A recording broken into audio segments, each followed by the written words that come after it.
Hello and welcome to Dolphin's Dive, the weekly strategically minded stream by Dolphin. Handelabra believes in civil rights for everyone and in being as inclusive as possible, so any comments or activity actively working against that goals are not welcome and will not be tolerated. You can follow us at Handelabra Games on Twitch and Handelabra on Twitter, Facebook, and YouTube. You can follow me personally at LewDolphin21 on Twitter, and on Twitch and YouTube it's LewDolphin. Sentinels of the Multiverse, Bottom of the Ninth, One Deck Dungeon, and Aeon's End are available on Steam, iOS, and Android devices, and Spirit Island has been crowdfunded and will be released soon. Not soon, trademark, I'm not responsible for that phrase, but it will be released soon, and you can get the games and more info at handelabra.com. Hello, Team Orchid. Hello, DF. Welcome to the One Deck Dungeon and Aeon's End stream. Last time we played this was with John, which was fun. So where are we at as far as things go? Mist has 3 games in her, obviously, because she's new. I want to try to work more on some progression sheets. Obviously, we want her because she's had the least amount of time to get ready. But let's see. I feel like I've not played with the Archer in a while. But who has the least development? Like, is there someone that doesn't have their basic things filled yet? Paladin is still missing one. Because I guess, like, I've been filling squares and pentagons and not circles. Gotta change that. Warrior needs some work. Kaliana doesn't have durability, but no one cares about durability on Kaliana. Fanatic needs some pentagons to have an extra skill or item, which needs some circles. Druid needs some squares. And Slayer needs just one more circle. Oh, I am so unorganized with all of these things. You're in the middle of some serious Pathfinder math, so you're probably gonna be quiet. All right. So I guess between the ones we just looked at that are missing some of the basic things, which was Paladin, and I guess technically Kaliana, Fanatic, Druid, right? Slayer. Which one should we play with? And where should we play? If we're gonna play with someone who needs pentagons, we would probably need to play in pentagons. Mist needs some pentagons. We're probably gonna play in a pentagon environment anyway, or not environment, dungeon. We're gonna play in a pentagon dungeon, by which we mean the 3 diamond ones. And of the 3 diamond ones, actually, including Cinder Plains, which one have we not fought in the most? Probably Smoldering Ruins because of all the dice exiling. So maybe we'll just play in that. Maybe we'll decide on that. And now that we've decided on that, what do we want to bring to help us out here? Because Mist gives us the mana. We need some strength. We need some control on dice. We need strength here, but also some agility. But by that point, we'll probably have some agility skills or items. So someone, I guess, has a lot of strength with them. Warrior would fill that duty. And storing dice for each damage taken and ignore 1 time as an auto skill. That's cool. Well, who was the one that needs pentagons? Druid, was it? No, not Druid. Fanatic was, right? Yeah, and she brings with her, actually, she brings with her 2 strength. Although the skill Embolden gives Mist a strength die with value equal to their damage, or with 0 damage, they reroll 1 die. And a heroic die is stored here when there are 2 or more 1s left in Fanatic's pool.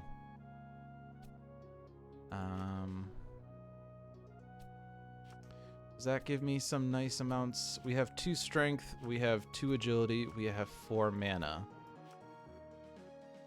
Which, I mean, like, we don't need that much strength to begin with, so that's fine. Hopefully we'll build up to this. So we'll play in the Smoldering Ruins. Hello, Seamus. Welcome, welcome, welcome. Alright, increase dice by 1 each. Automatically succeed a poison roll. Reroll dice with a fixed value, or discard an encounter card, or just healing. We'll just go with Kyrenade. And I'll go with the Forest deck. Alright, so Smoldering Ruins with Mist and Fnatic. The two crossover heroes in the Smoldering Ruins, filled with exilings of dice.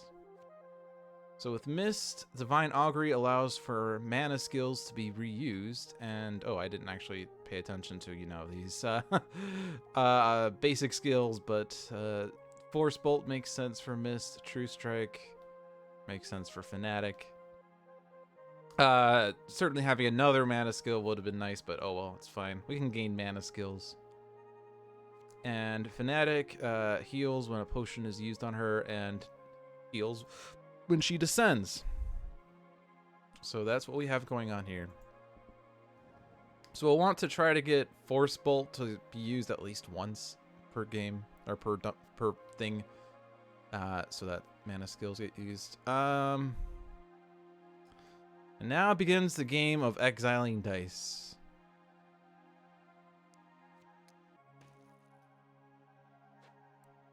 Smoldering Ruins is a dungeon where it might actually be advantageous to spend time.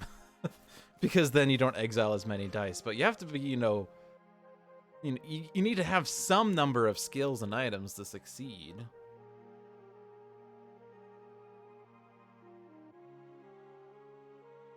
Like it might even be tempting to just hit flee on every one of these, but I think we need to build up. At least right now, exploration isn't too expensive. It's only one die that gets exiled, but when we get to the second floor and the third floor, 2 dice get exiled per exploration. So I think we can spend a little more time, spend less time physically, but more time metaphorically. Wait, I don't know what the proper description of actual time is, but we can certainly take a little bit of care in the first floor, and then in the second and third we'll want to spend time if we can. Actually spend time. Am I making sense? I don't think I'm making sense, but we'll just go with it. Do I ever make sense, really? Let's see. So there's a mana item there. Mana we're already good on. And struggling requires strength, and we don't have enough dice to even do that. Display Prowess will give me the Forest Blessing skill, which rerolls a die and gains a heroic die. A heroic 1 that for Fnatic could just go into True Strike. So it gets a free 4 of any type. That makes sense too. Yes, someone else uses that pun. I sometimes say things like, that made as much sense as $1. So I guess we want to go for the skill. I think that makes sense. 4 dice should be able to do it. 15 divided by 4 is 3.75, so maybe we'll do it. But we'll see. And, well, that automatically means we lost. And we didn't even roll a 4. So there we go. Well, did I want to spend time? Because this is how you spend time. Alright, but we have Forest Blessing now. Yay! You're distracted by munchies. Dice may not be re-rolled or increased. Well, that means Forest Blessing's re-roll doesn't happen, but we still get True Strike. We need more strength and we need more agility than we have. But Spark is really good for Mist.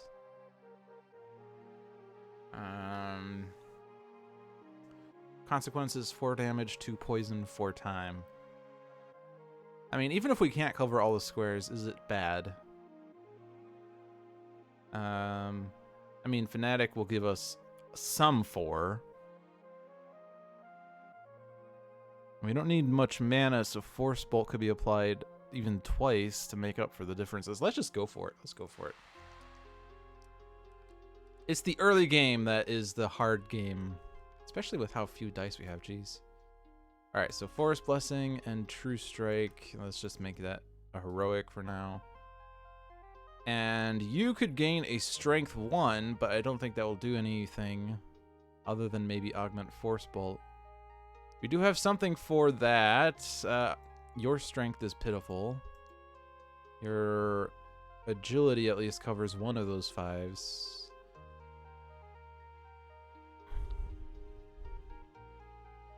I guess there is a reason for her to have a 1, though. I mean, they might as well do that. If I make this... If I convert this on Fnatic side, now she has 2 1s in her pool, and now she'll get a die for Divine Balance. Yeah! Now the problem is, how is Mist going to take care of things? If I leave this 4 over here, does that help out? Because the problem is...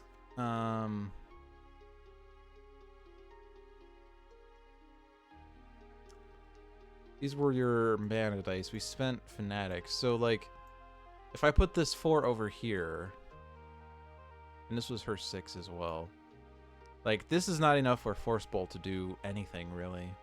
I mean, sorry, let me take that back. I can make a 5. Or a 6 if I use both. But this 2 isn't going to do me anything.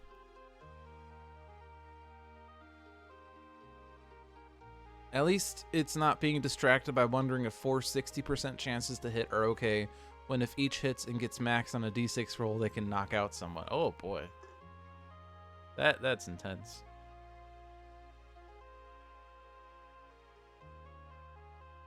Well, we need to get something, right? Like, True Strikes 4 covers one of those armors. Force Bolt, if I make that if I make that agility, then I can cover these. But yeah, this remaining 2 doesn't do me anything. However, this mana 4 is definitely not like that 1 time versus 1 time and 1 damage. Obviously, the 1 damage is better to cover. Poison. I mean, 2 poison isn't bad, right?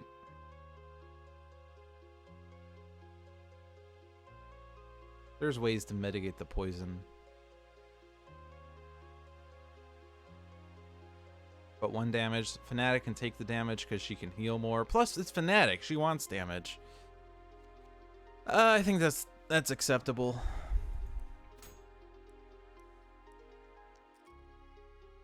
And Mist wants that skill. Poison Cloud. Alright, suspend an agility, roll a strength, gain an agility 4. Not really that useful, I think.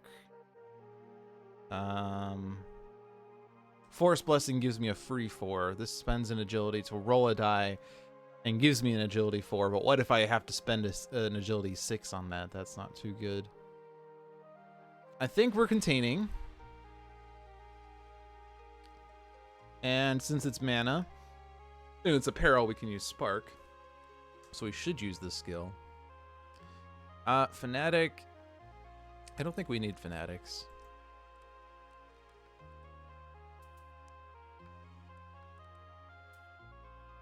And we have to use this at some point, so we're going to use it now.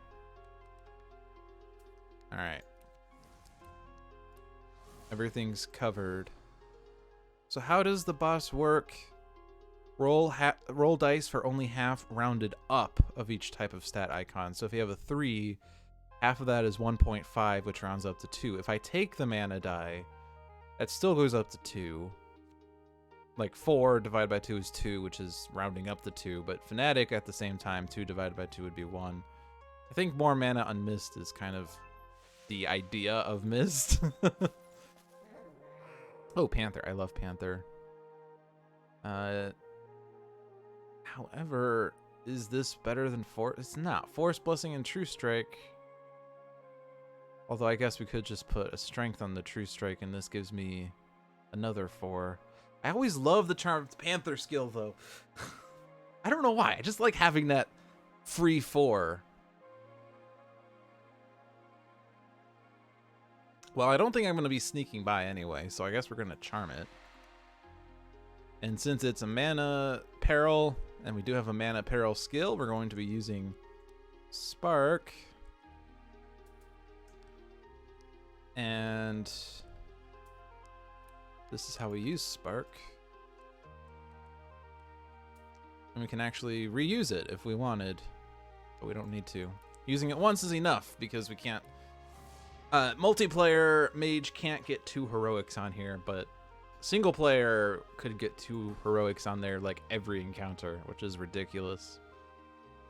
Alright, so do I want to ditch Forest Blessing? Reroll heroic 1 that goes into True Strike. Or I could have another strength die for True Strike and I get another 4 out of this. Yeah, I guess I'll just take the skill. Hopefully that doesn't end up terrible. Alright. 3 or higher? Alright, we succeeded. Let's heal Mist because Fanatic can heal in many ways. And then Rune Circle.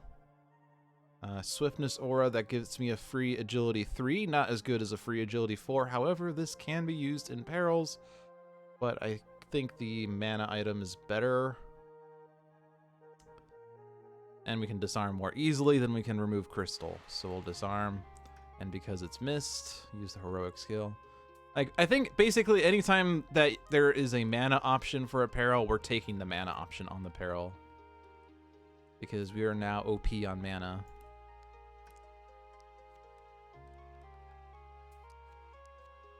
Alright. Done. And might as well give Fanatic that die. We now have 6 mana dice. Can't get Spark again. And we do need agility, right? We need agility over there. We need agility up here. Is my item too? Oh, maybe I'll just take the experience, even though I would like to kind of have agility more than this mana, but this will level me up and I'll get the heroic die from that, which is what I really want.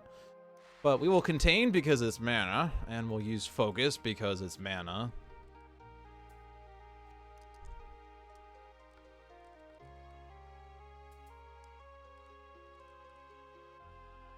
And then we'll use Spark in some capacity. And then I can cover up everything now that I have my mana, my focus die back. Let's take the experience, levels up.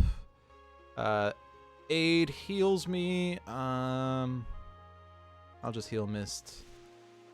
Or not aid, Cure heals me because I gained a potion token, but Fanatic can keep the damage for now.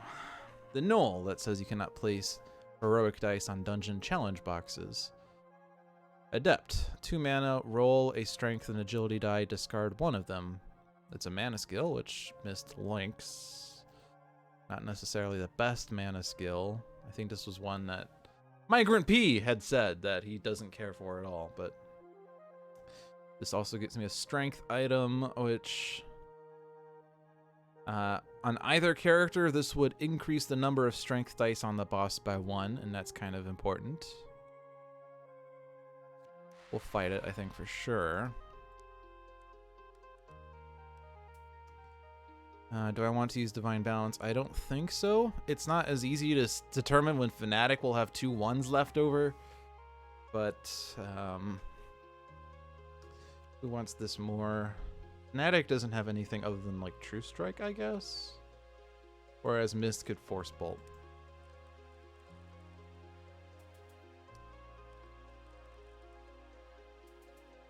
Alright. So we have a Strength 3. And I would still like to have True Strike go off. Let's get a Heroic 4 out of that. Charmed Panther can get me an Agility 4. Do I need that Agility 4 or do I need the Strength more? Because we have no more Strength dice right now. I mean, not that we really care because Mist can make whatever she wants. Yeah, let's put this 3 in Spark. This has a 50% chance of turning into a 6, and I can Force Bolt that 6. How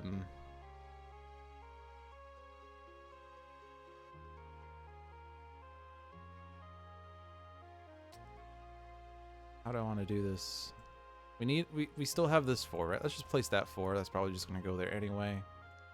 Have that 4. We need a 2 somewhere. Charmed Panther could get it to me.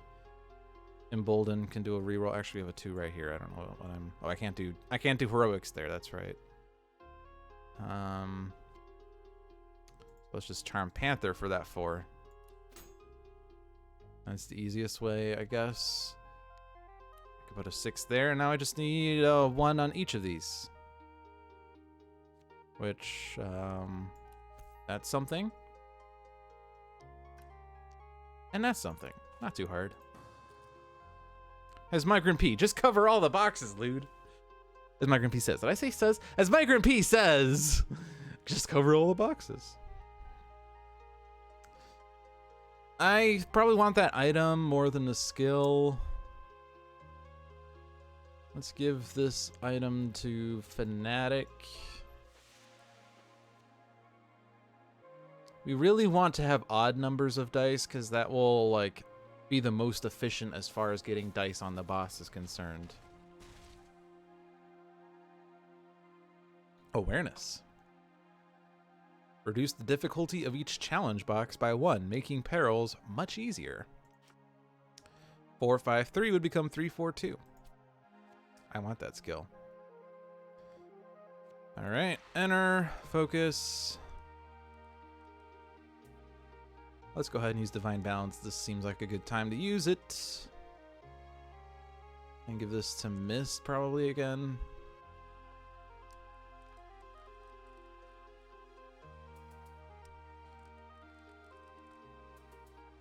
All right. We don't have means of getting mana 6. Actually, no, we have Spark. Spark could get us a mana 6 probably. We have a Strength 2, and we have 2 Strengths that total to 10. So that kind of makes sense. We have an Agility 6. We have a 6 that can go there. We have a Heroic 4. We have a Mana 4. We just need an Agility 5 and we're done. And the easiest way to do that is Force Bolt. Right, we spend 2 time for each Heroic on this card, so we kind of have to avoid doing that, don't we? Well, we can Spark for a 50% chance of a 6, which we got. And we can Divine Augury to get another 4 out of Force Bolt. And that gets us that. Perfect. That's how this game works. This is also a strength item.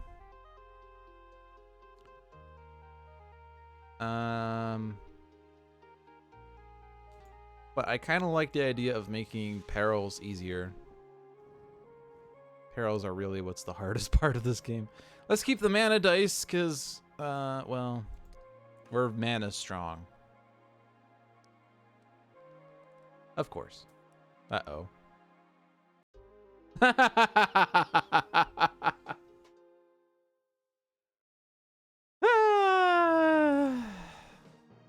That's what happens sometimes. Yeah, just died because of poison. Go Faker. Had a roll of 2 or higher, rolled a 1. That's this game. All right, well, it is only 25 minutes in. Let's go and try again. Great is the weapon that cuts on its own. I probably should have realized that Fanatic was going to die if that was a misroll, but I think I was probably, even if I had realized that, I probably would have been like, it's a 5 out of 6 chance of success. I'm not going to bother with it. All right. I don't have all my skills that I did before, but it's still probably a good idea to just disarm this. Remove Crystal is actually impossible. And Swiftness Aura, don't really care about. I can't focus anymore, but we barely did it.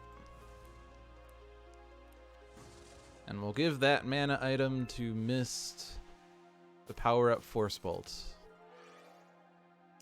Alright, hey, Force Blessing again. I'm starting to experience deja vu. Struggle free is not a good option. Let's go and display prowess. Alright, we got a 4. Alright, so we did this because Fanatic just has to roll a 1 or higher. Which I did. Go figure. Kind of revisiting everything again. Alright, we got the Razor Bark. It was especially bad in this dungeon because he exiles dice on top of the exiling of dice. Focus plan, spend an agility, increase in agility, a strength, and a heroic die each by 1. Not really that good. Because neither of these heroes would be able to use all 3 of those, because if Fnatic does it, she's spending an agility die, and yeah. There's a chance we can do this, but I'm okay with just fleeing, because I don't really want to exile dice.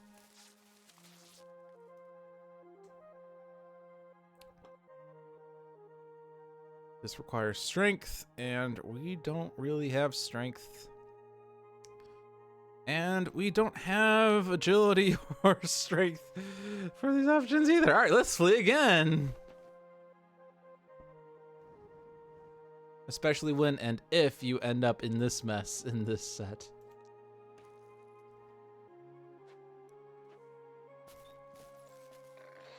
All right, what is this one? Spark. We want Spark. Let's just do it.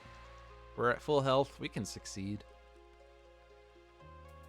I'm just rebuilding the skills that we had last game. But worse. I can't reroll, but I might as well just do something like this. We have a 4.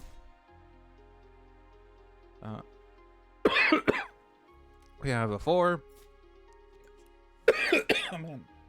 My throat just got dry. Alright, so poison was great, right? And what now? We've used up all your skills. You can't reroll. We can use Force Bolt twice. That will cover up. That will cover up the strengths that are left. Or 2 of the strengths that are left. But not there, right? Let's do that. So 2 poison and 1 damage. I mean, that's not terrible, right? As long as none of our characters are 1 roll away from death. All right, now we have Spark. We're fighting the Null again. The Brawn Potion, roll a strength and gain a strength 3. That might be worth using on the boss. Just because we'll have so few dice by then. This set really gets scary. It does. It does. This dungeon is scary because you have to be very careful with dice. Alright, well, we're going to fight him. And now that we can Spark, we can use Focus every game. We got the Divine Balance. Do I want Divine Balance? I think the Null, the Null always scares me, but I always feel like it's a relatively simple encounter because it has 2 rectangles that are 7 and 8. You don't need many dice for the Null. He's just like, hey bro, I guess I have to fight you. I don't really want to, but if you just want to pass, just say something and you can pass. All right, do I want to reroll? We have 2 1s. I don't want to lose those 2 1s if I can spare it. Unfortunately, if I use Force Busting, I have to reroll a die. And I don't really want to reroll any of these dice. I don't want to reroll this 2 because it would grow. Or actually, no, Force Blessing. Yeah, let's reroll the 2 then. Becomes a 5. And then I can True Strike. And actually, let's take a moment to think about it. If I turn this into a heroic, I can't place it on the right squares. Might not be too big of a deal because we do have a 4 for that 4. And this 2 is whatever. You have a 4 there. Let's put that 4 there. We need more agilities. Our strength game is ridiculous. Not sure if I want to use the 6 there. I guess it doesn't really matter. I'm trying to think of like between the 7 and the 8, where should those go, but I don't think it matters. Let's Spark with the 2 2s. Gets me a 5.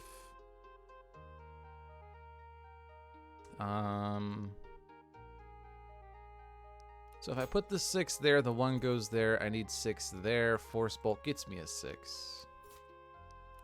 So then I just need a 2 there.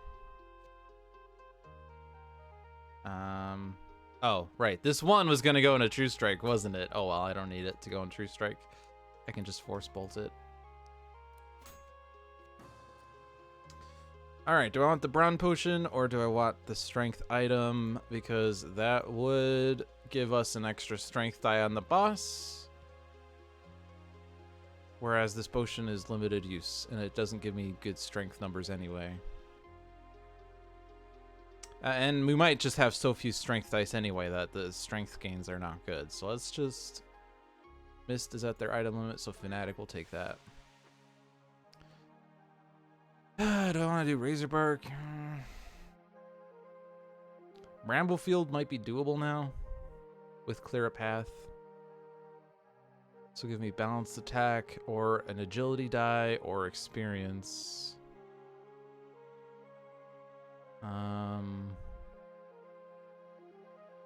If I explore with Bramblefield, I don't have to roll as high of a number. That's nice. Let's explore. Because in this dungeon, you kind of want to spend as much time as you can. Although I guess I'm exploring way too often, actually, now that I think about it. Yeah, we really shouldn't be exploring as often as we are. Exploring is bad. Also, look at that. Look at that. 2 consecutive poison rolls that were both 1. Hey, it's another Razorbark. Or not Razorbark. Null. It's another Null. Okay. I see how this is going. Did I have 2 1s and then not have my divine... Or, I saved my 2 1s, but I already had divine balance, so that actually did nothing for me. Oh, welcome to Dolphin Design, where I'm doing all the wrong plays.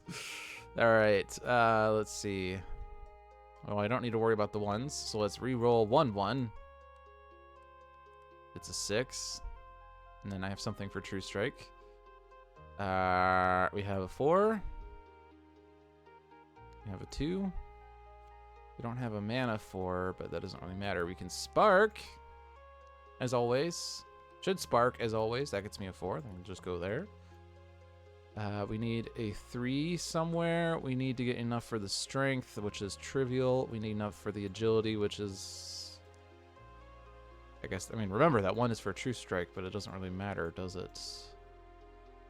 Force Bolt for a Strength 3. Put the Strengths there. Put those there, that there, and everything's covered. So it's the same situation as before. When I fought this guy, I don't really care about Adept. I could replace a mana item with a strength item. I'll just take the experience.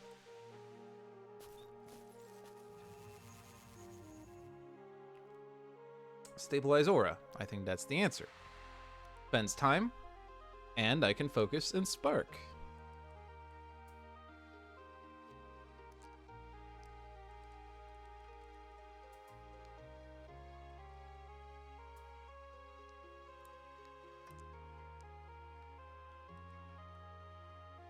Alright, that gets me a 4, and then, yep, there's the 12. Barely did it, but I did it. Alright, that would level me up. Do I want the agility item? Not really. Alright, and let's heal Mist. Even though Fnatic's sitting at 3, it's fine. Alright, I think we can go for the Bramblefield now. With the agility, with the heroic die and the extra strength die. Clearing a path should not be too bad. Although I think I will be using up at least one of these. Divine Balance. Well, that's pretty dreadful. Let's focus as well then. We need to get a 4 somewhere. We got a 6. Good enough. And it also gives Fnatic 2 1s. So that's good. I don't think Balance Attack is going to be too useful. Spend 2 strength. Fnatic does have 2 strength. You roll them and increase one of them by 1. I mean, you get a strength die back, I guess. And you could put Forest Blessings die into that, I guess. And another strength die. And then you get a strength back, plus an agility and a... Man, I mean, maybe it's worth it. Spending 2, getting 3. Yeah, let's take that. I talked myself into it. I feel like I should not do Razorbark. Razorbark exiles dice, and then I'd explore and exile dice. I'll just explore, which will exile dice. But then I'll descend before fighting the Razorbark, so it's fine. I'm just going to save the mana, since we'll have more of it than the others. Alright, no mana option.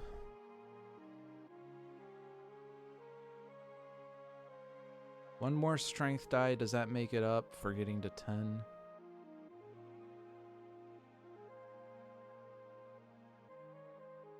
Agility item or luck potion, which actually isn't too useful.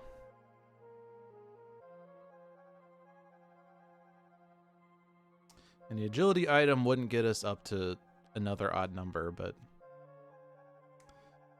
let's break through. We can do it. We'll Divine Balance again. That's a good sign. Got a 4. And we got enough. Take that agility. Let's give that to... Let's give it to Fanatic, so that she has a slightly higher chance of getting 2 1s. Vortex Stone. Invulnerability Potion. I haven't really cared about too much. Strength item. Mist can take that to get to an odd number. Stabilize aura with... Yeah, we should be able to stabilize the aura. Yeah, we're taking the damage.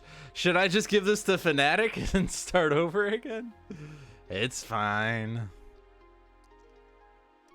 We're gonna spark and get our focus back. And then... Well, we already did it. But... There we go. Easy peasy. Alright. Mist takes the item. And since I used up time, now I can explore. Or not explore. I can spend one more round here. Skip the use heroic feats step. Oh no! But Fireball is so ridiculous. Holy crap. That is ridiculous. Especially with Divine Augury. Spend 5 mana, get 5 mana and 5 strength, and then Divine Augury and get another 5 strength. Yes, please. We're getting this. I don't care how it's happening. We're getting this.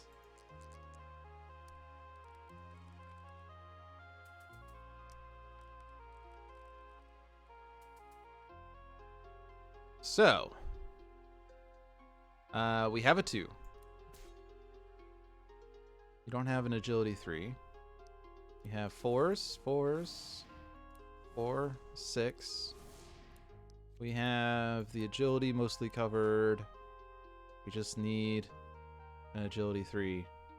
Man, I really wish there was a way I can get an agility 3. I don't need to use a mana skill because focus is already filled. So, Mist is taking this skill and is not letting go of it. Alright, now we have to be careful with exploring. When you explore, also exile a second die. So we're losing 2 dice per round. Or per exploration. Per round would be terrible. I'm just going to keep ditching non-mana dice. Probably shouldn't.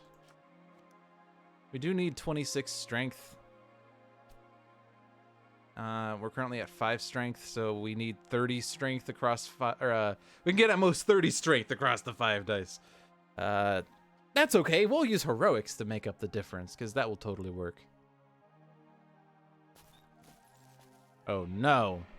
No! Not you! Nope. Alright, here is the way to spend as much time as possible. That's the ice room. Let's flee. Alright, let's look at this door. It's the poison cloud. Excellent. Let's flee. All right, let's look at this door. All right, it's the goblin. All right, let's flee. We have spent as much time as we can. All right, so with these doors as opened, what is the better path to take? We already have spark from the poison cloud, or not from the poison cloud itself, but poison cloud spark wouldn't help mist. It can, however, help Fanatic because Divine Augury doesn't discriminate on hero. Barrage, spend 2 agility, roll 3 agility, discard one of them. Exploit weakness, spend 1 agility, gain a heroic 4. Well, that skill is debatable. It's kind of True Strike, but agility based and only gives a heroic. But, you know, since we said we kind of need more heroics to cover the strengths, since we've exiled so many strength dice already, that might make sense to grab Exploit Weakness. However, Fanatic already has Force Blessing and Balanced Attack, but that's probably not a big deal. We can ditch one of those. So that's the skills I'm really looking at. I guess Exploit Weakness is the only one that makes sense. As far as items go, Fanatic could do with another agility item, but she's capped, right? She's at max. And Mist is at max. So really everyone's at item limit and skill limit. So we're just at the point where we're replacing, if it makes sense to. And the only one that would make sense is to replace a mana or an agility. But if I replace a mana, that would increase a strength or an agility by 1. That wouldn't make it odd, and I really want things odd. Fanatic losing an agility wouldn't make things odd either. I guess like we kind of want to lose the evens, but also gain the evens, which doesn't really make sense. So I don't know. But the Ice Shroom skip the use heroic feat step, so that means we won't be able to focus. That's probably fine.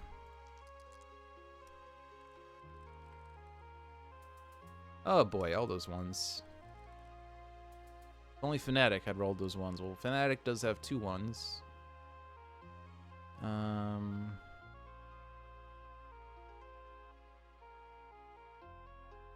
We can fireball twice, so strength is less of an issue ever.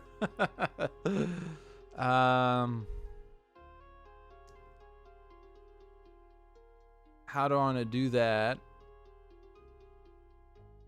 Well, these three singletons don't do much by themselves, right? So I could put those in the spark, get a single die out of it. And I'm not really happy with that roll, but I can put the 2 and the 3 in the fireball. And then I can force bolt something if I need to. We have a mana 6 that I do want to use. I have a mana 5 that I want to use, and I probably want to leave the times uncovered, because the goal at this point is not to spend too much time. Or the goal is to spend as much time as possible, the complete opposite of what I just said. So anything that is strictly a time penalty, we can just ignore then. But anything that's damage, obviously we want to save. So let's save those, and then can we cover the agility? We can with Force Bolt. And now we're only spending time. Alright.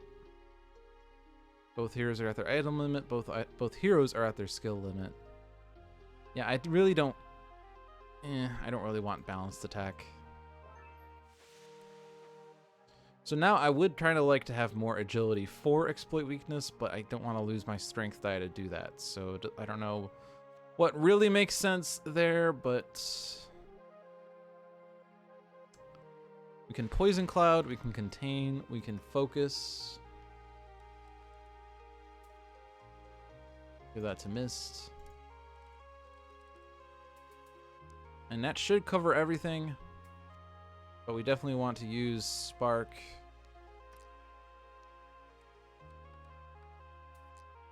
Alright. There's a 4, there's something more than a 5, and then there's a 9. Alright.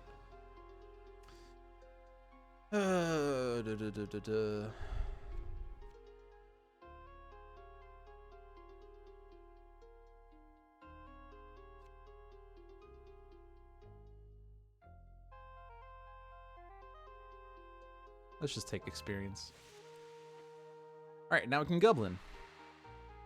We can focus.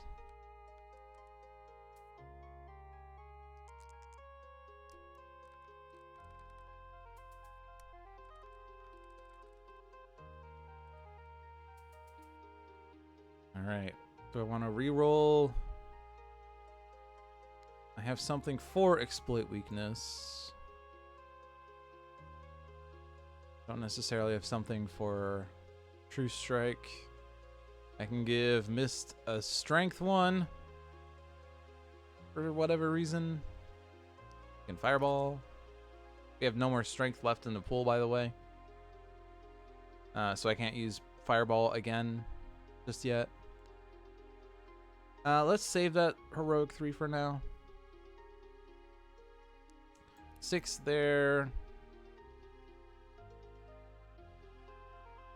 6 there. 6 there.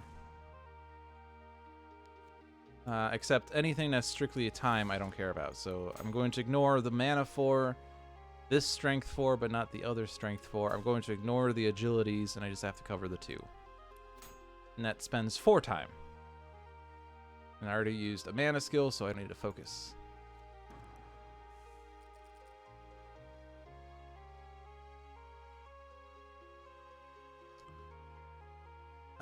So we don't want to lose Spark or Fireball. Kind of like Exploit Weakness. Forest Blessing at least funds Exploit Weakness or True Strike. Whereas Barrage spends dice and doesn't even profit, so I don't really want that skill. The item... If I replace this strength item, the Strength and Heart, with 4 experience, I would level up. When I look at what that card is, it was Vortex Stone. I don't care about the potion, because this is going to go back in the deck if I were to lose it, because we would shuffle the deck when we go to the 3rd floor. There's a chance I would see it, rather. I'm not guaranteed to see it.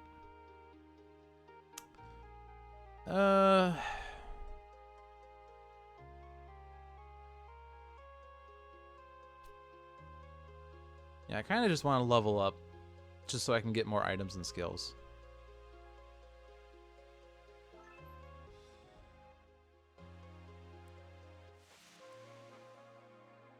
I wish I could not fight that Razorbark. I mean, if I fight him, I'm exiling a Heroic and a Strength, and I don't want to lose the Strength at this point. That's just, I'm not going to be able to cover these without Heroics at that point. I can lose a Heroic, though, and I can lose a mana, I think.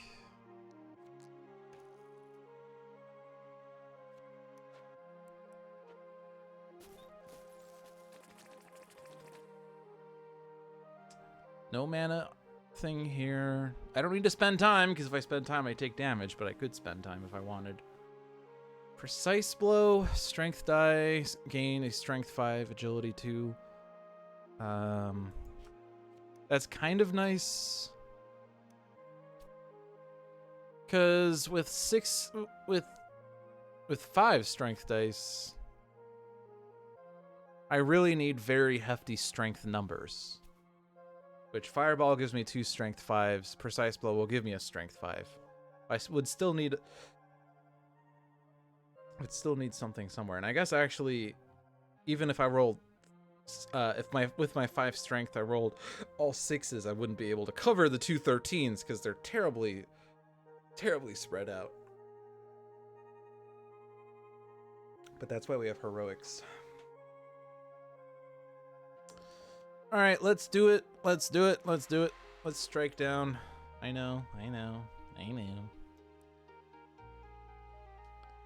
can't focus. I have 5 dice. Or I can focus, but I can't refocus. That's fine.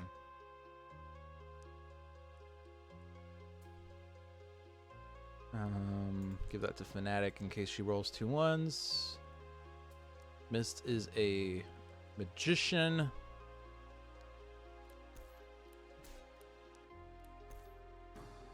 All right. And now I can stay on the floor a little bit more. Spend time for each 6 rolled. Not a good time to find this. Especially when I need 6s on this encounter.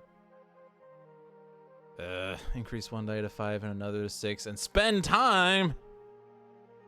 Not good. Not good at all. I'm not going to fight him. I'm just going to descend. We are now on floor 3, which is one more floor than we made last time. We're down to 4 heroics, 6 mana, 5 agility, 5 strength. Gotta be very careful now. Add poison to the consequences for each 5 die on this card. And we have another precise blow.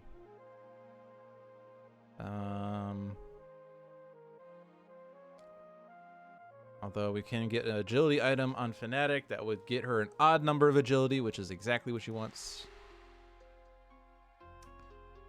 Alright, who wants this? Mist can force bolt and stuff with it.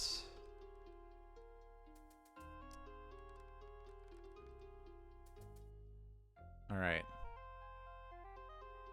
I have something for exploit weakness.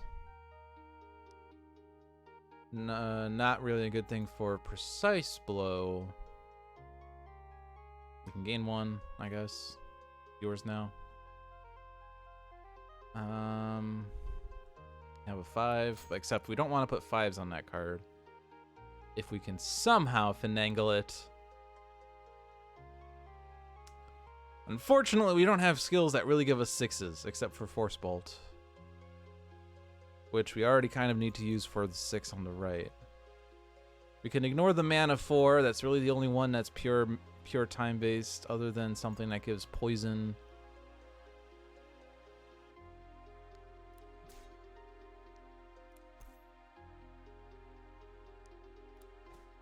Also, we can't put any, dungeon challenge boxes can't have heroics now, so that's something to watch out for. So my exploit weakness can only be used on the left side or for some other skill, which still makes sense to put it there, I guess.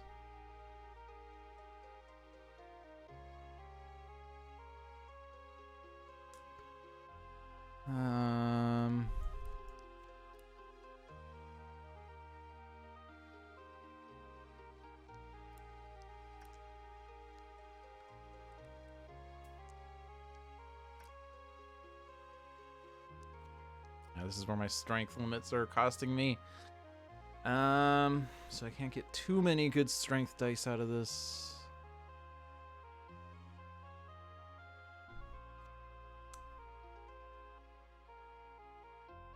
Poison is a better consequence than damage, right? Right? Right?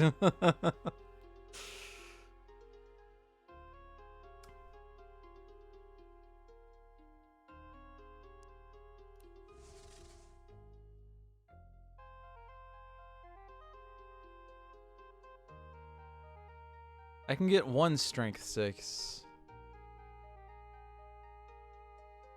I can get 2 strength 6s. I can only get 2 6s, not 3 6s, which is what I would really want. I guess 1 poison isn't bad.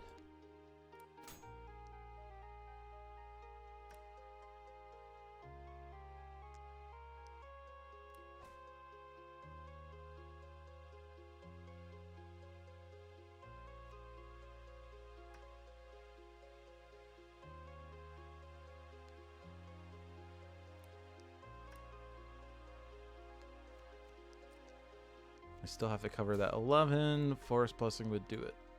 I can't do it that way. Damn it! Can I not exile a dice here? No? I guess there's lots of... I can, do that. And still have a 5. Alright, that works. It is when you're taking a lethal amount of damage. It's fine. Everything is fine.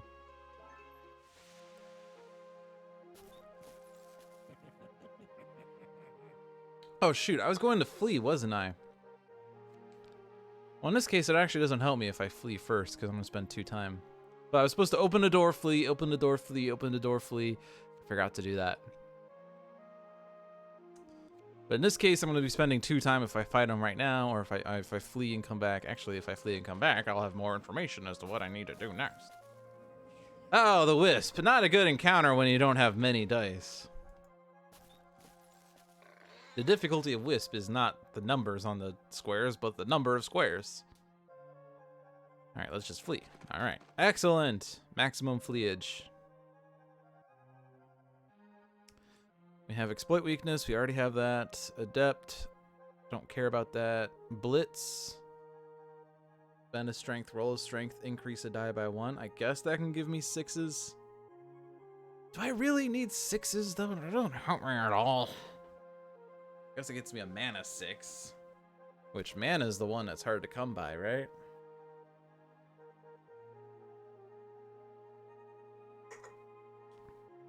But really, Mist would want that, but Mist can't have that. Or no, Mist actually isn't full on skills. Never mind.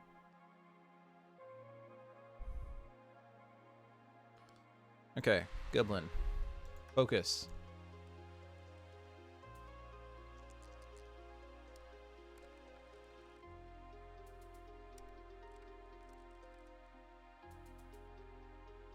Okay. Spark.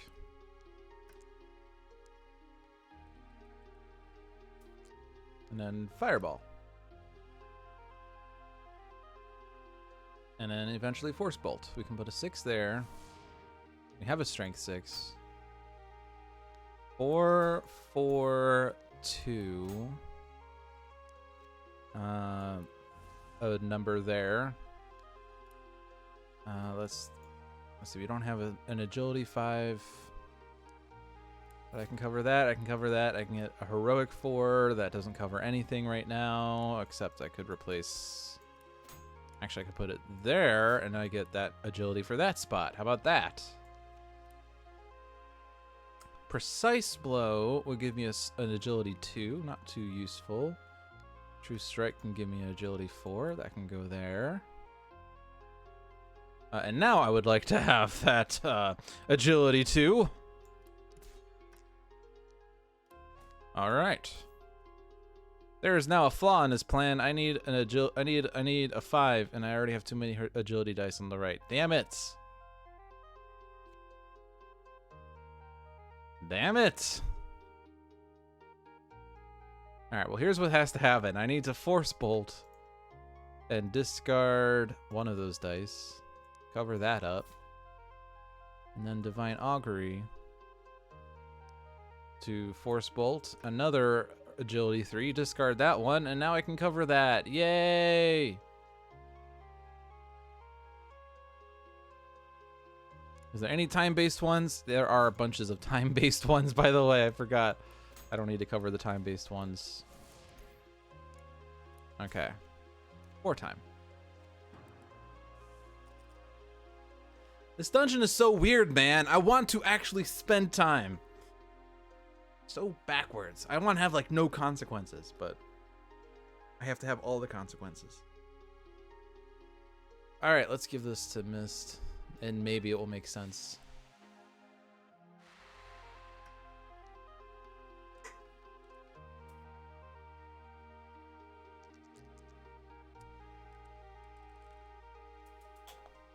She has a 1.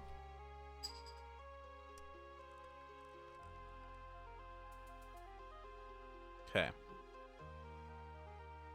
So volumes of dice are more important than anything.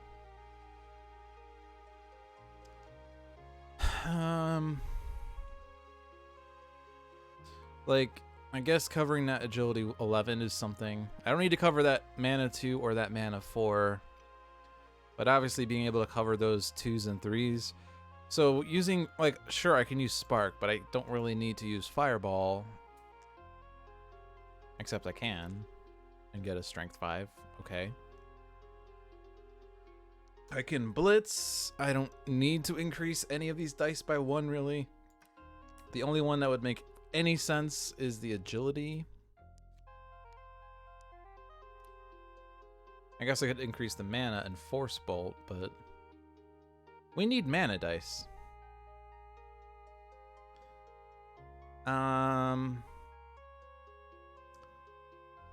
Let's re-roll this strength die to see if we can get a 6 out of it. We didn't, but it did get better. And I can get a mana die out of True Strike.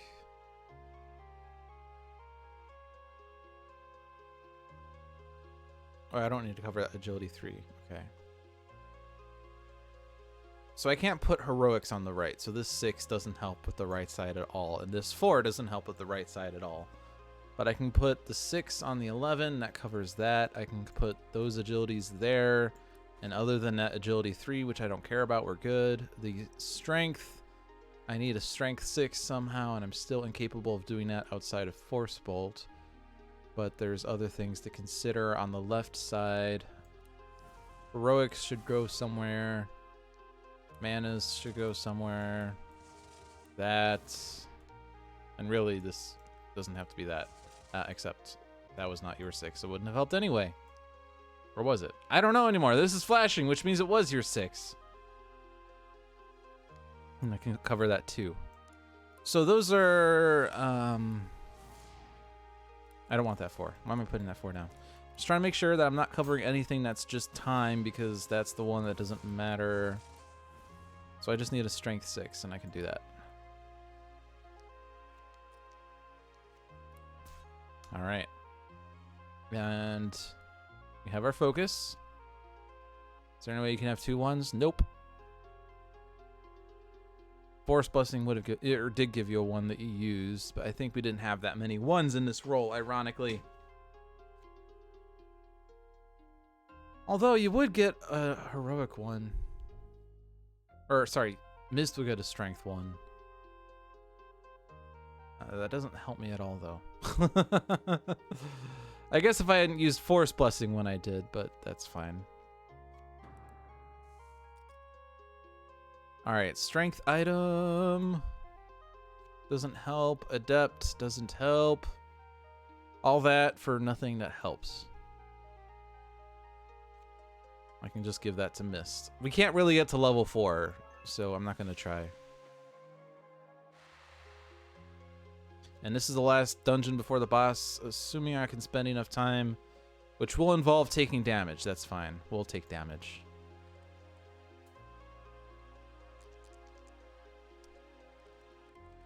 Because I have to not discard any more dice. Actually, no. The end of the turn, 2 time is spent, right? Or is the start of the turn? Right? No, it's the start of the turn that time is spent? Or is it the end of the turn? Or does it even matter? Step 1, time passes. Okay. And then when the stairs is revealed...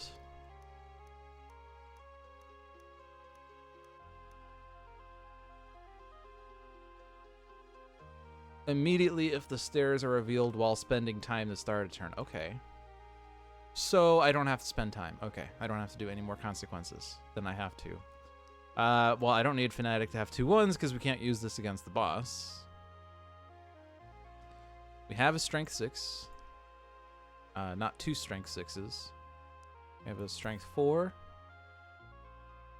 Exploit weakness gives me a heroic 4 that has to be used on the left.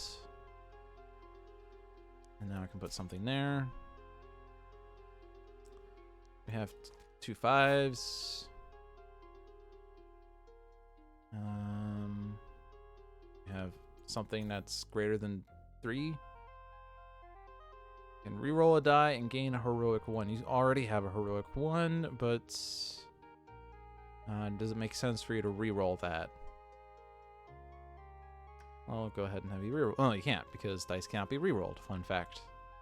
Man, if only I paid attention to the rules. Let's not do that because we don't have strength dice. That can't be used in a useful way. Actually, it can be, but I don't know if that's really helpful.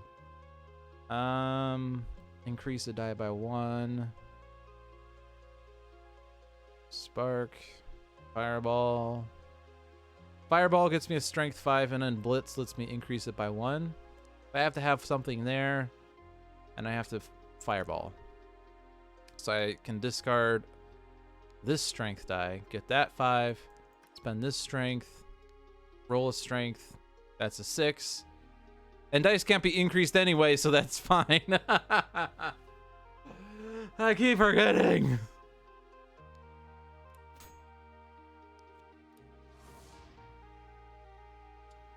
Okay. Heroics cannot be put there. One day I will remember this key detail. Alright. We have one more heroic slot. That's enough. Alright, no consequences. And both are at their max. Both are at their max.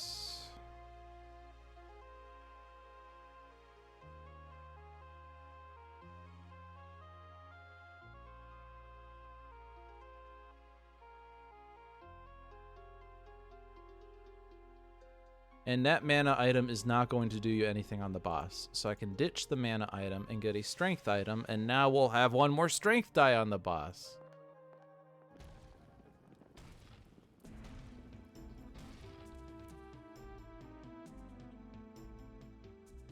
I can't possibly be taking a poison damage.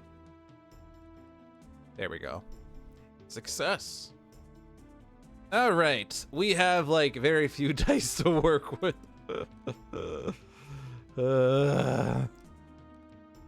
And what we need are numbers, and we don't have numbers.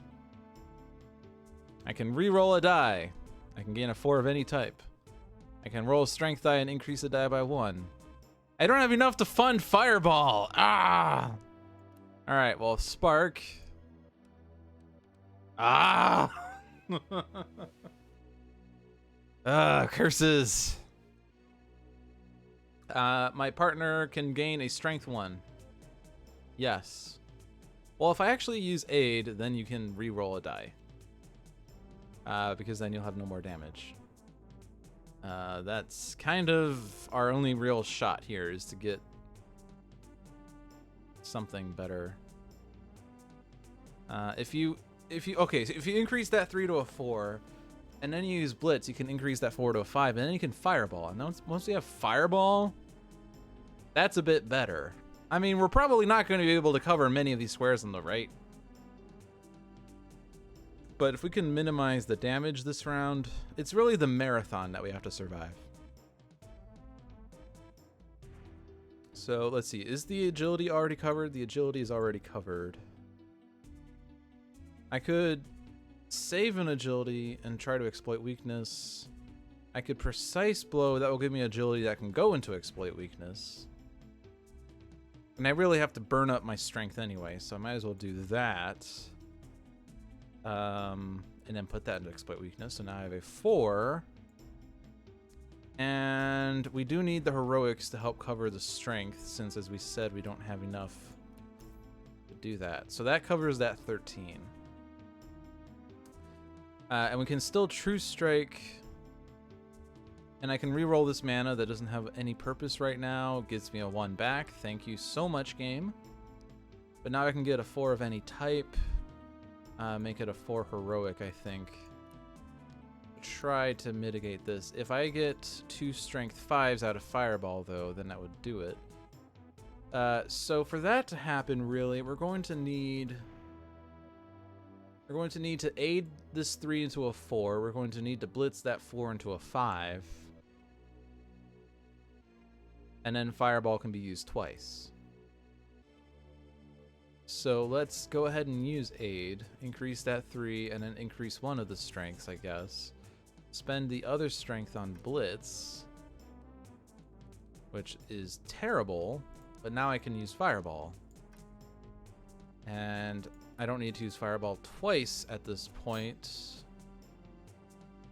And there's no way to use that too effectively. But now I have a 5 there. Excellent. And if I have you re-roll...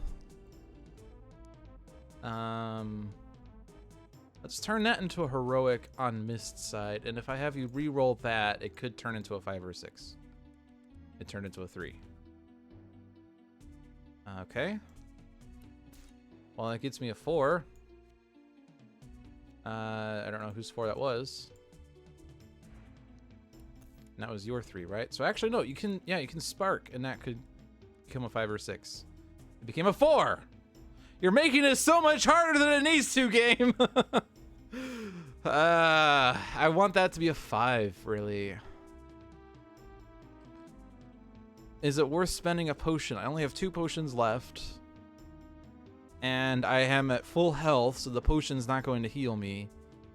And if I turn it into a 5, I could certainly cover this 5 and do 1 extra damage to the boss and take 0 damage this round. But the boss will be taking 3 damage. I'll still have to go... Actually, if I get a perfect round, then I would be able to end the game, right? If I get 5. But if I finish this round now, even a perfect round wouldn't end it. So maybe it's worth it. Aid the 5 as well. Oh, you're right, I could do that. And I would be taking 2 damage each. But that would increase the chances of ending the game next round. Yeah, let's go ahead and do that. That seems like a better idea.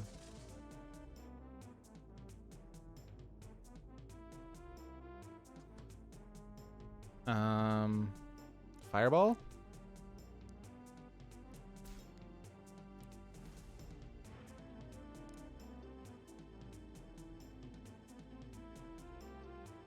Is there anything I can do with that?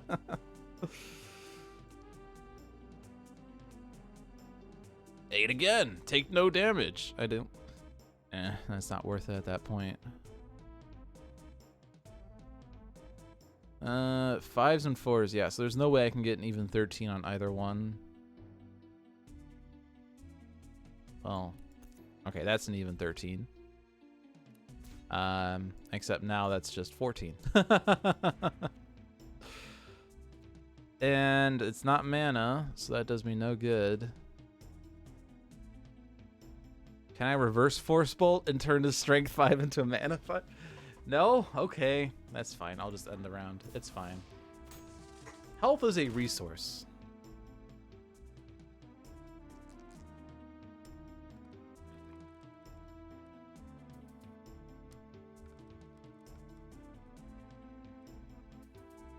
Okay.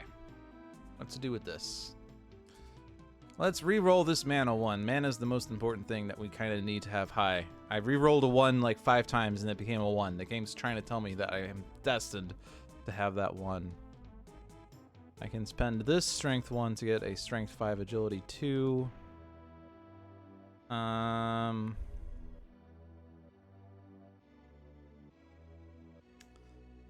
don't have a good number for Spark. I'd have to spend a 4 on it. Unless I blitz and increase this 2 to a 3, but I'd rather increase to get a 5 or a 6, which, by the way, we're missing 5s and 6s again. I don't know if you've noticed, but this game has been up and giving me good mana 6s.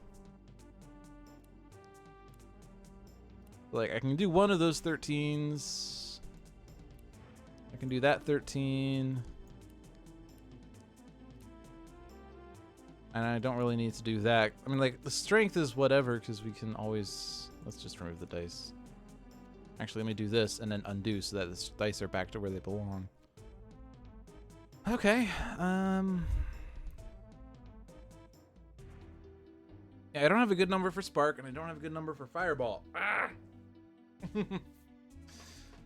Like, Fireball is supposed to be the skill that gets me mana 5 easily, and I can't really use it that effectively. So if I blitz and I get a mana 5, I can Fireball twice. For goodness. And if I Spark... Somehow, would that help at all? Spark is a 50% chance of a 6. That failed twice last game. You can re-roll a die. Let's have you re-roll... Never mind, you gained a Strength 1. Excellent. Excellent. It's coming according to plan. Here's what we can do now. We'll give you a heroic 1, and then have you Spark. Alright, that became a 5. So now I can Fireball. And I don't think we're going to be using Force Bolt, so let's Divine Augury. And And to use Fireball again, I would have to ditch a strength die. Is that a concern?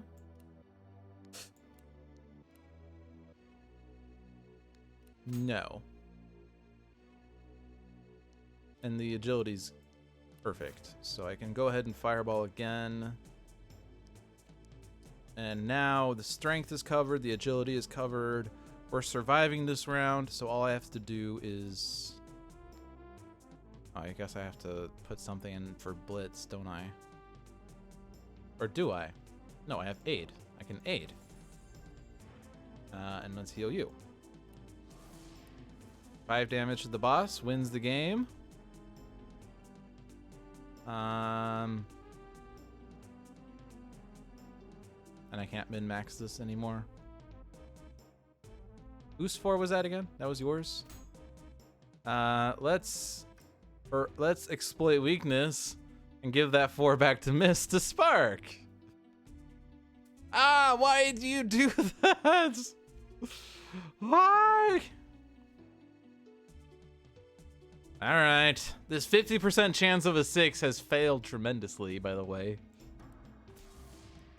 But we survived, and we have beaten the Fire Giant, and we have gotten 11 Pentagons for our benefit. And now your basic focus is filled up. I really just like the aggression way more, don't I? So let's start filling out aggression. I'll throw this into fearlessness. I could have thrown more into fearlessness to get that heroic die, but that's fine.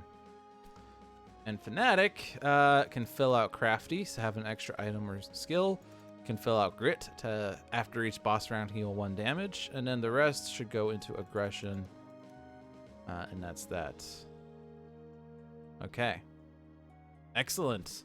Everything went according to plan. Cool. So, Fire Giant, 5-1. Does this count the time that I died in the dungeon, or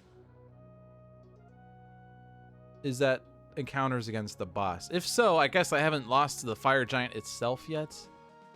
I've just lost to the dungeon. Why is Mist at 3-2? That seems awful. 50% win rate. Fanatic's at a... the global stats for Fanatic suggest that she loses twice as many games as she plays. I wonder how many of that are games where people just give up at the start because they...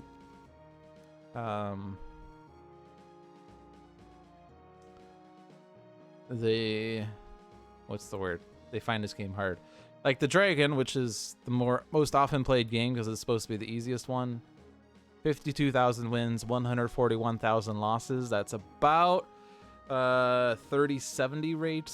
Just spitballing it. I probably am wrong, but it's like, so what? That's like 193 games. 52 out of 193 is less than 50 out of 200, which is 25%. Maybe it's not 30, 70, I don't know. Math is hard. Math is hard. Is there any dungeon or any hero, any mage, anyone that has more wins than losses? The answer looks to be no. Minotaur is actually very close. Phoenix has more wins than losses. Poison Elemental has more wins than losses. Corrupted Tree. I think that confirms that Forest of Shadows is the easier expansion. And these buttons don't really work, right? Oh no, they do work. Oh. I thought they didn't work. I never saw them work. Apparently, I'm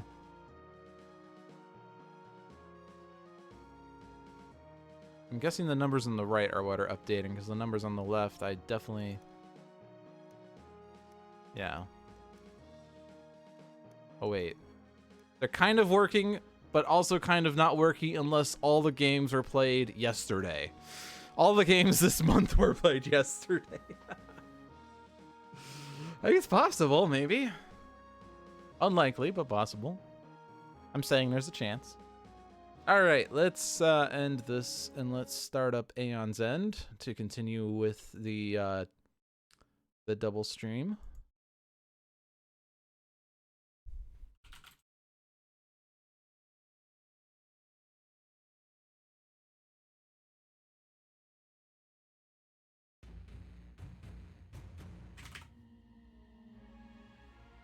updated.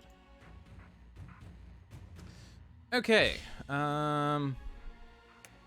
let's just hit quick play. We get a single hero game. Excellent. We're accidentally on Venus time. Okay, so we are playing against the Crooked Mask. When he unleashes, a player gains a corruption, places it on top of their deck, and shuffles their discard pile into their deck. So there will be lots of issues with deck management in this game. When a corruption is destroyed, it is placed on the bottom of the corruption deck. When a player would gain a corruption and the corruption deck is empty, Gravehold suffers 2 damage instead. At the start of each player's turn, before that player's casting phase, that player resolves all corruptions in their hand in any order. At the end of each player's main phase, that player resolves all corruptions they drew during their turn. Corruptions may not be played at any other time. When a player gains a corruption, that player may not look at the corruption unless it is played into their hand. Didn't I get solo Spear Mage before on quick play? Well, maybe. I don't remember. Can I look at you? Not really. Okay. Yeah, this is what is annoying about... I kind of want to just click on this and see the play mat of that hero. Not that I really need to, but it's just a nice visual. So her thingamabobber, Aspect's Rune, activate immediately after a turn order card is drawn. Prevent any damage that the players or Gravehold would suffer during that turn. So, damage prevention. That's nice.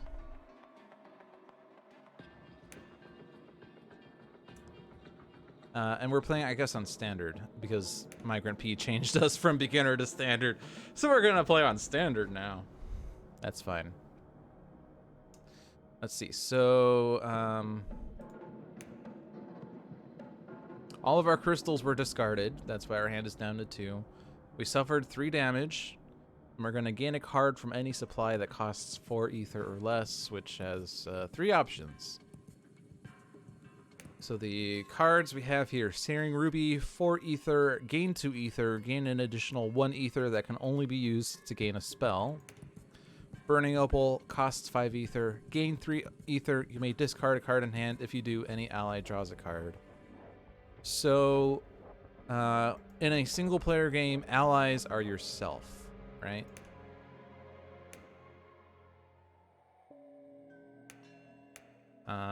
Let's say that somewhere.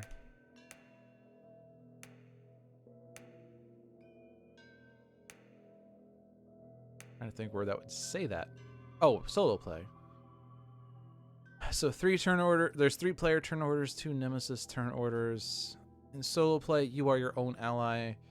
If an effect affects you and another mage, you resolve that effect twice. You don't lose the game when you're exhausted. Instead, you lose the game when Gravehold has 0 life. Otherwise, you play the game as normal. So yeah, so I can discard a card to draw a card, is what Burning Opal says. Clouded Sapphires, costs 6 ether, gain 3 ether. If this is the first time you have played Clouded Sapphire this turn, any ally gains 1 charge, which is myself. Flexing Dagger, costs 2 ether. The next time you focus or open a breach this turn, it costs 3 ether less, or destroy this, deal 1 damage. 6 ether, Staff of Wonders. By the way, that has durability. How many other ones have durability? None others. Staff of Wonders. Focus any player's breach twice, lose 1 durability. When this has 0 durability, destroy it and gain 2 life. Spectral Echo, costs 3 ether. Cast. Deal 2 damage, you may destroy a card in hand. Dark Fire, costs 5 ether. Cast. Discard up to 2 cards from hand. Deal 3 damage for each card discarded this way. Barrel Lightning, costs 5 ether. The spell may be prepped to a closed breach without focusing it. Cast, deal 3 damage. Oblivion Swell, costs 5 ether. While prepped, once per turn during your main phase, you may gain 1 ether. Cast, deal 2 damage. You may discard a gem. If you do, deal additional damage equal to its cost. Ooh. Ooh. Oh boy. Oh boy. Oh boy. Because we do have some expensive gems over here. And by the way, I have 0 ether. But I can gain a card that costs 4 or less.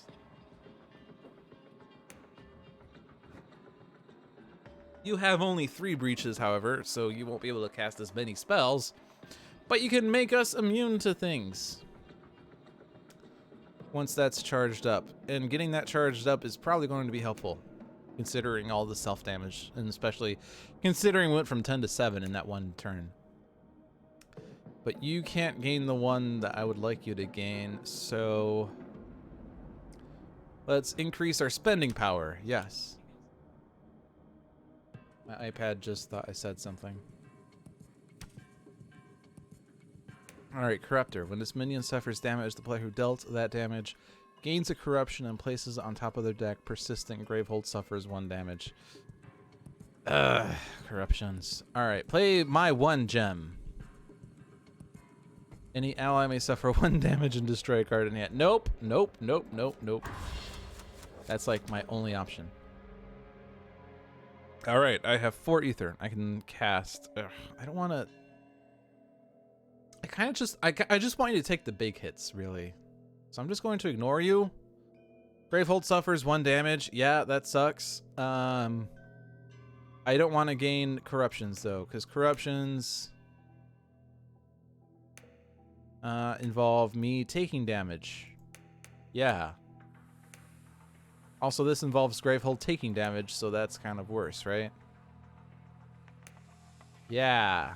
Oh, this involves dealing or gaining life, but then yeah, that's ugh. I mean, this like these corruptions involve like negatives and positives, but you know, when I am a solo mage, I don't like the self damage at all. So I'm just going to ignore that minion. I'm gonna play my gems. I'm gonna gain another Searing Ruby, not Rupee. Prep that spell. Damage you. Play my gems. Skip that. I have 7 ether. This involves gaining life and focusing breaches twice. But I want to get charges. Let's get the Clouded Sapphire. Alright.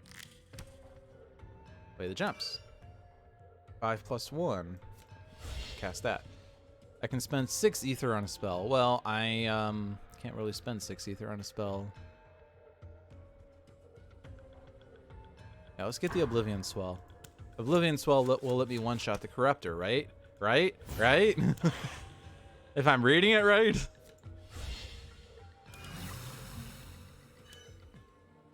Eight ether. And this is just discard? Discard a gem, yeah. And this can be prepped to a closed breach without focusing it, so I can kind of ignore the whole focus game with this one.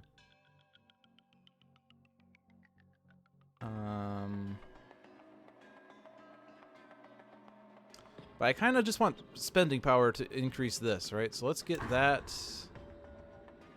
And then discards.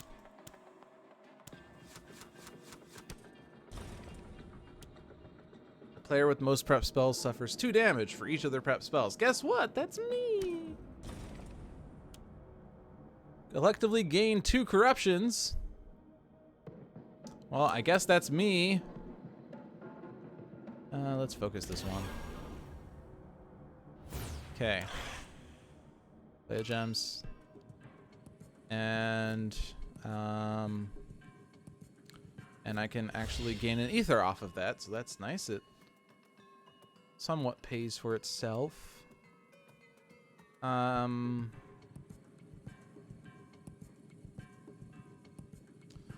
want to charge this, or do I want to try for more spending power? Well, I'm going to draw these cards, and I'm going to have corruptions, and that's going to be pretty bad, right? So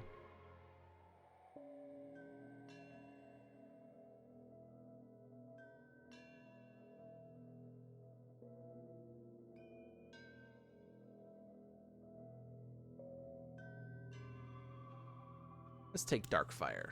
And then I have 2 ether left over. Let's charge. Yeah. Alright, my corruptions. Gain a relic and suffer damage equal to half its cost rounded up. You may destroy a non-corruption card in hand and then destroy this. Well, yeah, I can destroy a crystal. That makes sense. And I'll just gain the cheap one. And then this would deal 2 damage, discard a gem, deal damage equal to its cost. I'm going to save that because I want to be able to one-shot him, right? I have 3 ether, which can buy a spectral echo, but I'm going to save that. I'm going to charge. Unleash twice, and Gravehold suffers 3 damage, or place things. Well, there are no things in the thing, right? So that's why it did that automatically. Thank you. Thank you, by the way. To discard, stuff happens. Gravehold gains 3 life. Oh, actually, Crooked Mask gains 13 life. Well, you know, why is that turning red? That's weird now. Or not. It's black. I click on it and it's black. If I click somewhere else, it's not black. That is really scary. Crooked Mask would not gain 13. His max is 70, and I've not done too much damage to him. I'm okay with actually just leaving this. Gravehold gains 3 life. Prolongs the game. Alright, so now I can do this. Discard that. One-shots him, I gain 1, that's fine. He's gone, I one-shotted him. Play my gems. I think we'll charge that up, so now I can prevent damage on a turn. I don't want damage to be dealt. Prep the spell there. Yeah, we'll reduce the next one.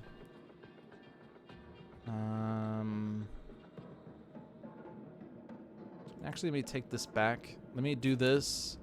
Reduce the cost. Open that. Prep that there. And then I have 2 left over. Sure, we'll just get that. I shouldn't really, but we'll just get that. Okay, suffer 2 damage and place a gem. Gravehold suffers 2 damage. Look at the top card of your deck. You may destroy it. I could just prevent damage, and then I don't have to worry about any of this. And then I can destroy that. Alright. So damage to you doesn't really do anything, right? Because you're going to regain it in 2 turns. Does it make sense to... Oh, my deck was shuffled. Thank you, Gravehold. Thank you, Corrupted Mask. I kind of just want these to cycle through, like, still. I have 6 plus 2 ether. Kind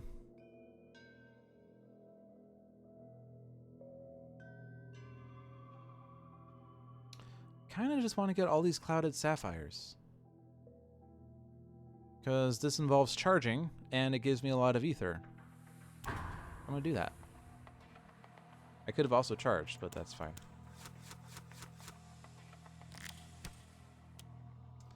Any player suffers 2 damage. A different player focuses a breach. Well, you know, there are no other players, and it doesn't say ally, so I guess that's a cheater. Okay, that one, 3 ether. Let's charge. All right. Gain a spell and gain 3 corruptions. Well, but it's any spell. Let's get another Oblivion Swell then. I think that's the better one.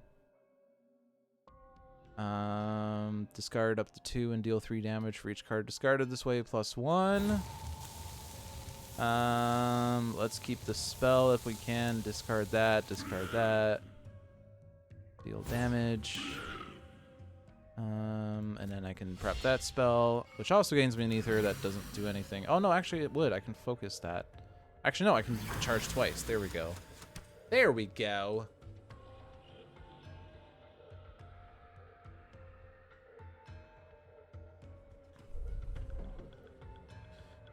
Discard 2 non-corruption cards, suffer 2 damage, shuffle, and then destroy this. Well, I guess I'm not keeping my gems. I don't think there's a way to stop that from happening.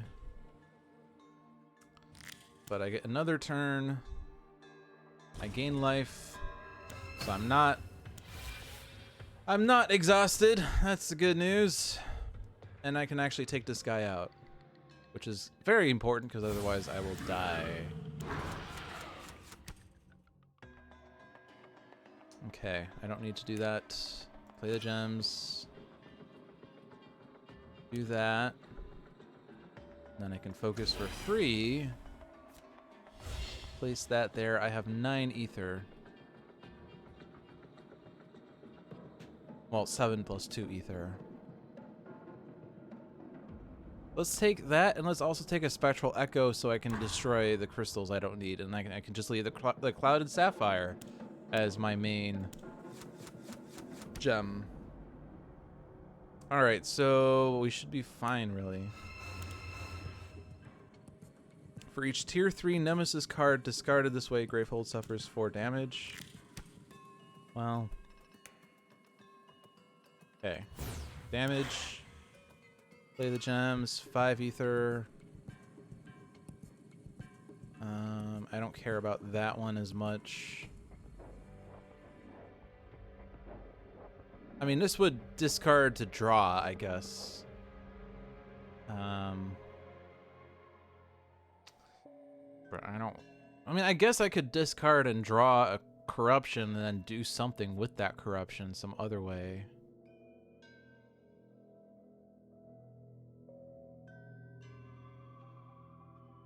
Let's just open this for no reason. Alright, play the gems. Don't take the damage. I can destroy this and deal 1 damage, which it should, because all my breaches are opened, and now I've lost. Those cards are now no longer in my deck as much. Discard a gem to deal damage, deal 3 damage for each thing. Yeah, so let's just do this from right to left, gain a 1, and I don't want that. I'll just end the turn. Alright, skip the ability. Discard a gem to deal damage equal to its cost. Hey, look at all these Clouded Sapphires I have in my hand. Discard up to 2 cards and deal 3 damage for each card discarded this way. Those 2. That, and I can prep this spell, gain an extra 1, play that gem. I have 4 ether that I don't really want to spend.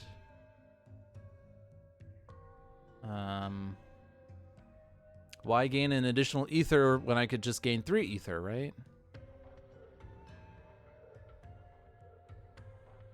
I'll just end the turn. Alright, two Nemesis turns.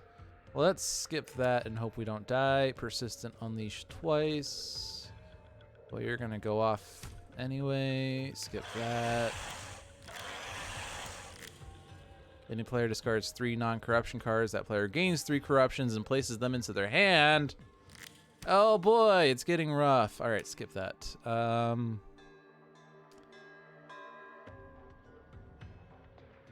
boy. Both of these guys are terrible. I don't think I can kill either of them, though. That will do up to 9.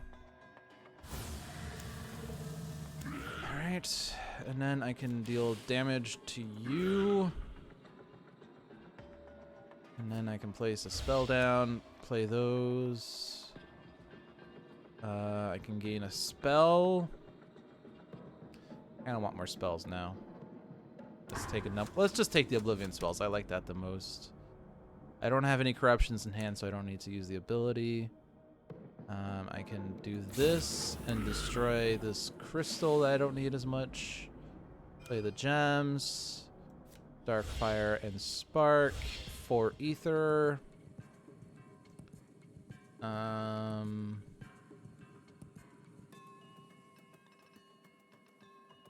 I'll take another Spectral Echo because I can destroy cards with that someday.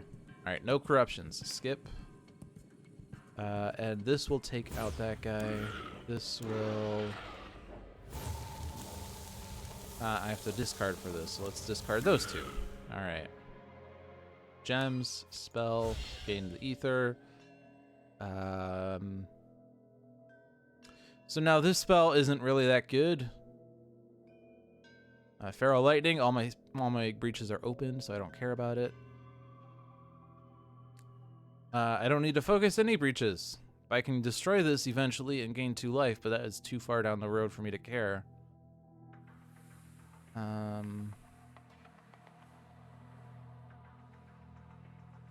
I guess really I should have been charging as much as I could. Or not charging, but using this as much as I could. I don't know.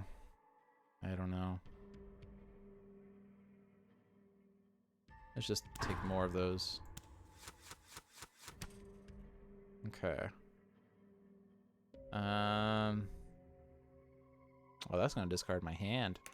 I'm gonna skip this because my next turn is going to be awful. Destroys the top 4 cards of their deck. Well, there goes a Searing Ruby. There goes a Clouded Sapphire. There goes a Clouded Sapphire. And there goes a Clouded... No! The Clouded Sapphires, no! Alright, whatever. I have to use this on my next turn because my hand is full of corruptions. All right, make myself immune and make Gravehold immune.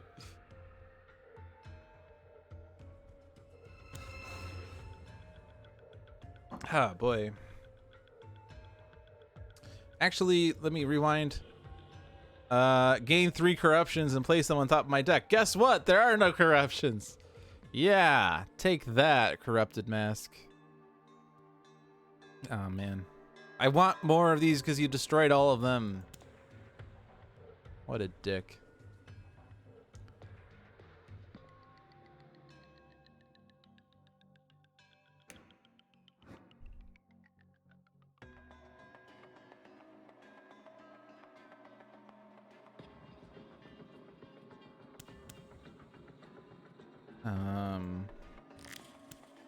Okay. Yeah, the rest of these aren't gonna do much.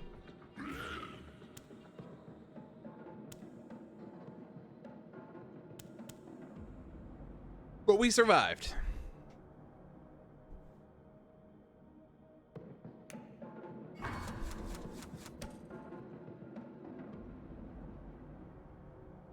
I can take him out. That is super important.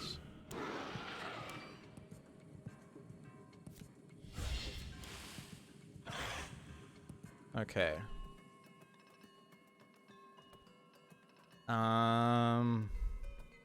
Yeah, we have 3 breaches. I need to make sure there's always spells going. That's my next option. Or next thing. Destroys top 3 cards of their deck and suffers 3 damage. Oh, I guess I also have to charge this up again. So there goes a crystal, that's fine. There goes a Clouded Sapphire, that's less fine. There goes an Oblivion Swell, okay. Whatever. Gravehold suffers 2 life. The player with the most life suffers 3 damage. Or Gravehold gains 2 life.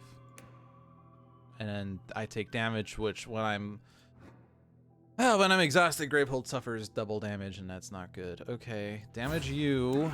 We're gonna have to deck you, I think. There's no way we're gonna be able to deal 49 damage to you. Play the gems. Do that to gain an ether. Play that. Gain a charge. I have another turn. That exhausts me. So that sucks. Also, I have to destroy one of my breaches. Destroy that one. Actually, no, let's not destroy that one. Because that's a +1. I want to save the +1, even though this would do more damage. I gotta save that one. Okay, discard the thing. Do that. Deal damage, destroy a card in hand. We'll do that one. Play the gems, charge. prep the spell, gain that. I can gain a Spectral Echo, sure. All right, we have to deck him. 2 different players each gain 2 corruptions and place them on top of the deck. Each of those players gain a life that you can't gain when you're exhausted, so that stinks. Also, we have these things that are going to be terrible. Terrible, terrible, terrible.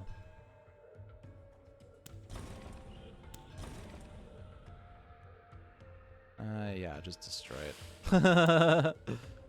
All right. So we can't really deal with you. I'm just gonna leave that there since I can't destroy you, but we'll deck you. Oh God, the corruptions. Shuffle all of the Nemesis turn order cards into the turn order deck. But if I take the damage, I die, right? Gravehold suffers 4. It takes you down to 4. And I suffer 4, which means Gravehold suffers 8. Yeah, so you're going to have way too many turns. And now we have these corruptions.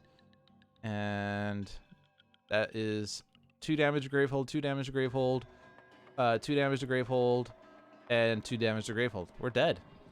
We lost. It's game over. Game over, man. Game over. I don't want to destroy that.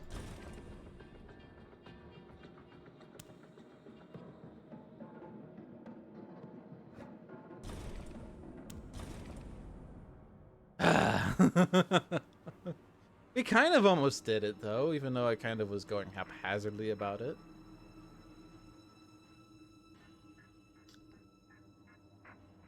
Oh well, Corrupted Mask is hard. I beat him once.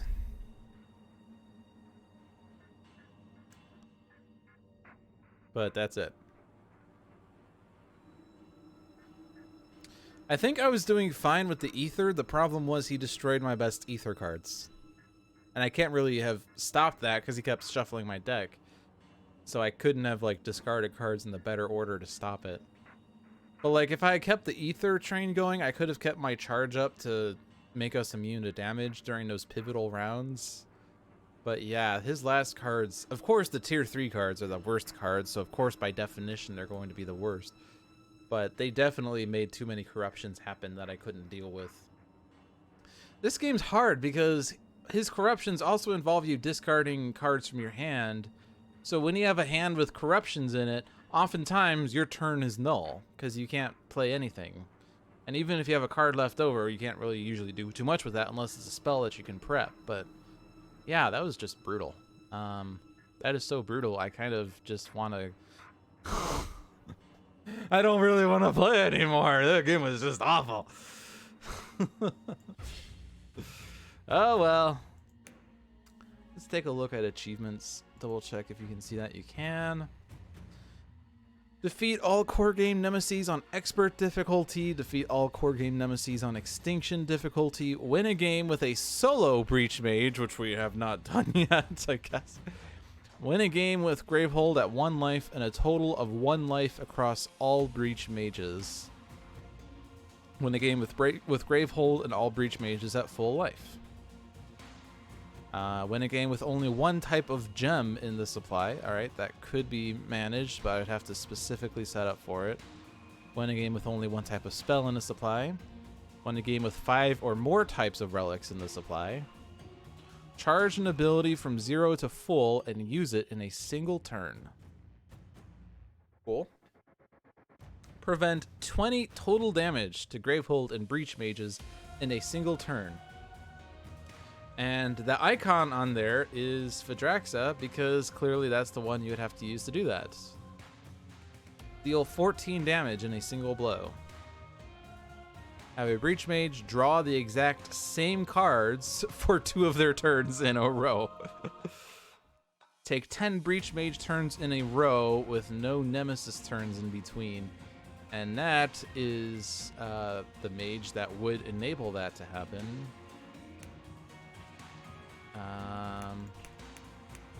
Lash. That says shuffle any player's turn order card into the turn order deck. That player suffers 1 damage. That would be a nice one to have. Cast 4 spells a turn for 4 breach mage turns in a row. Gain 21 ether in a single turn. And that's it. Yep, there's 18 achievements. And I guess there are no secret ones, so those are it. All right. I guess that's what I'm going to start working towards, are getting these achievements, just so I have a clear achievement record. I'm not one that particularly cares about achievements, but I do like just working to them because it's a goal to have. I'm not someone that plays a game just for its achievements, and I'm not someone that stops playing a game once he has all of the achievements. But at least these are fun little exercises that you can take to enhance your gameplay experience, as long as it's not all the only reason you're playing for. But like winning a game with a solo breach mage, that is clearly an objective that is worth taking, because if you can, like, the solo games certainly seem harder than the main games, just because you only have 10 health and all damage is dealt to you, versus a multiplayer game where damage can be spread out, so you can survive for longer. Although there is the benefit that when you are exhausted, the game's not over yet, but still all the damage goes to Gravehold at double value at that point, so it's not really that helpful. But dealing 14 damage in a single blow, I know that Jay is the one to use for that, or a one to use for that. There's ways to do it in the main game, but her Vortex Breach grants a permanent +1 damage on cast, so it's possible to build a spell up to the point where it will just deal the damage innately, as opposed to needing extra effects to help it. Some of these other ones, like taking 10 Breach Mage turns in a row, would require some sort of prep to get to that point. But at the same time, taking 10 Breach Mage turns in a row means the Nemesis doesn't go off. And if the Nemesis doesn't go off, arguably that's great, because the game doesn't like have bad things happen, only good things. So that's nice. But yeah, I think I will work towards that in the coming weeks. The schedule for Dolphin's Dive, we have 2 more weeks this month. So next week is a Sentinels month, or next week is a month. Whoa! Next week is a Sentinels week, and Sentinels week means we'll be continuing with the challenge, which means that I'll be playing against Misinformation with the Scholar and Parse Lead, and a 3rd hero in the Final Wasteland on challenge difficulty. And we'll see how that goes. It might take all stream for me to figure out how to do it, or we might just have to luck it out or find a way to cheese it somehow. But that will be next week. The 30th is the last Thursday of the month, which doesn't immediately have any effect, but it will be a 1-deck and Aeon's End stream, and I guess the Aeon's End part will be focusing on achievements. And if I remember, I'll try to start with Aeon's End, so that just so it feels a bit more balanced. Because I like to do 1-deck dungeon and Aeon's End in 1 week and Sentinels in the other week, alternating weeks. But I don't know, when I have a long 1-deck dungeon session, I play Aeon's End, I'm like already exhausted. Maybe if I start with Aeon's End, then I don't feel as exhausted. Or something, I don't know. Games require thinking. Thinking is hard. But there's that, and then that's on the 30th. And then February 6th will be the first of the month. That will be the monthly Oblivion batch by me. If I can remember, I'll try to have the Handelabra Twitter have a poll for like some sort of option on heroes or environments or something, so that there's some interaction between me and my beloved fan.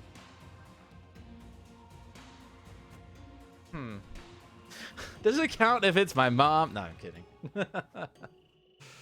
But all right, that's it for Dolphin's Dive this week. Thank you for watching. I hope you enjoyed it. Be sure to check me out every Thursday at 7 p.m. for some more strategery and all of these delightful Handelabra products. Be sure to check out Handelabra Live every Tuesday at 7 p.m. with John and sometimes Jeremy, where they sometimes demo content before it is publicly available. For instance, this week, they demoed Spirit Island, and that was their first streaming experience with Spirit Island, and apparently Jeremy's first Spirit Island game, which was funny. But it is in development, and I'm sure they'll be demoing it more as it gets worked on and is ready more for public view. Every Thursday at 7 p.m. is Dolphin's Dive. If you haven't figured out who I am by now or what I do, well, oh well.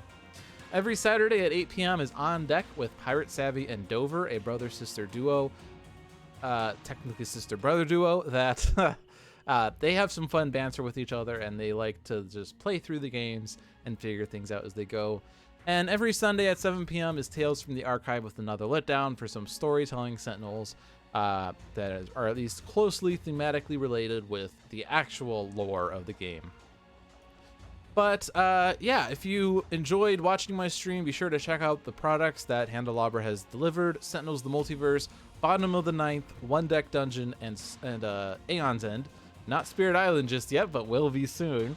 But those first 4 games, you can get more information on them at Handelabra.com. You can find them in your Steam libraries, or you can purchase them to put them in your Steam libraries. You can also find them on iOS and Android devices. I don't think there's anything else I need to say, but thank you for watching tonight. Have a good night, everyone, and tune in next week for Challenge Misinformation. Have a good night.